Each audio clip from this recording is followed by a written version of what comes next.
রাহুল, আমি পার্টি করতে যাচ্ছি নাইট ক্লাবে। আর হ্যাঁ, আমি এই ড্রেস পরেই যাচ্ছি। হ্যাঁ যাও, ড্রেসে কি সমস্যা আছে? আর এই ড্রেসে তোমাকে ভালোই লাগছে। আমরা সব বন্ধুরা অনেকদিন পর দেখা করছি। কলেজের সব বন্ধুরাই ওখানে থাকবে। আমরা একসাথে অনেক কিছু খাবো আর অনেক মজাও করব।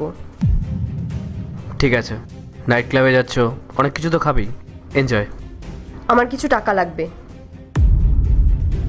কত টাকা লাগবে? ওই 40,000 টাকার মতো।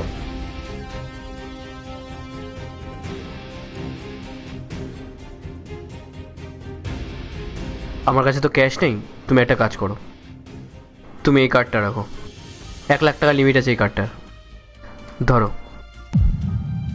আর শোনো, এই কার্ড থেকে আমি যত টাকাই খরচা করি না কেন, তার কিন্তু কোনো হিসাব দেবো না আমি তোমাকে। আমি তোমার কাছ থেকে হিসাব চাইনি, তুমি যত ইচ্ছা খরচা করো। আর হ্যাঁ, রাতে কিন্তু আমরা অনেক কিছু খাবো। হয়তো বাড়ি ফেরাটা সম্ভব হবে না, তাই আমি বন্ধুর ফ্ল্যাটেই থাকবো। হ্যাঁ ঠিক আছে, যদি বেশি দেরি হয় তাহলে বাড়ি ফেরার দরকার নেই, বন্ধুর ফ্ল্যাটেই থেকে যাও, কাল সকালে চলে এসো। বন্ধু বললাম, তার মানে কিন্তু ও একা নয় শুধু। ও যে ফ্ল্যাটে থাকে সেই ফ্ল্যাটে অনেক ছেলেরাও থাকে। আমি সেখানেই থাকবো। আমি চাই না তোমার থেকে কিছু লোকাতে, তাই তোমাকে সব সত্যিটা বলে দিলাম। তুমি যেতে পারো।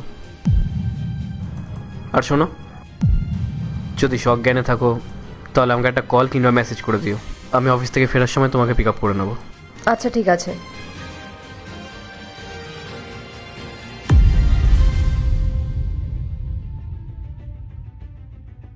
ধুর, আমি আমার হাজবেন্ডকে নিয়ে আর চলতে পারছি না। কেন, কি হয়েছে?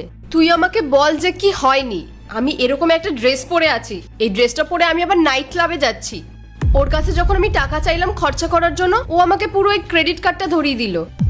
ও বলল যে আমি যত খুশি খরচ করতে পারি। তুই আমাকে বল, কোনো হাজবেন্ড এরকম করে? প্রথম দিকে না ও সবসময় জিজ্ঞেস করতো যে কোথায় যাচ্ছ, কার সাথে যাচ্ছ, কেন যাচ্ছ, কখন ফিরবে। কিন্তু এখন না ওর কিছু যাই আসে না। এখন তো ওর এটাতেও যায় আসে না যে আমি একটা ফ্ল্যাটে থাকবো, সেখানে আবার অন্য ছেলেরাও থাকবে। তুই বল, এটা কোনো কথা? আরে ভাই, সব মেয়েরা এরকম ফ্রিডম চেয়েও পায় না, আর তুই পেয়েও বলছিস ওর কোনো যায় আসে না। তুই ঠিকই বলেছিস, সব মেয়েরাই ফ্রিডম চায়, আমিও চেয়েছিলাম। কিন্তু তাই বলে এতটাও ফ্রিডম চাইনি যেখানে আমার কোনো কদরই থাকবে না। আরে অ্যাটলিস্ট আমাকে একটু ভালো তো বাসুক। আমার হাজবেন্ড আমাকে ভালোই বাসে না, আমার একদম ভালো লাগছে না। ধুর। আচ্ছা, তুই আমাকে একটা কথা বলতো, তুই কি কখনো তোর হাজবেন্ডকে মানসিকভাবে আঘাত করেছিলিস? মানে যে ভালোবাসবে সে কখনো এটা করবেই না যে তার কিছুতেই যায় আসে না। একটু ভালো করে ভেবে দেখ তো, তুই কখনো তোর হাজবেন্ডকে দুঃখ দিয়েছিলিস?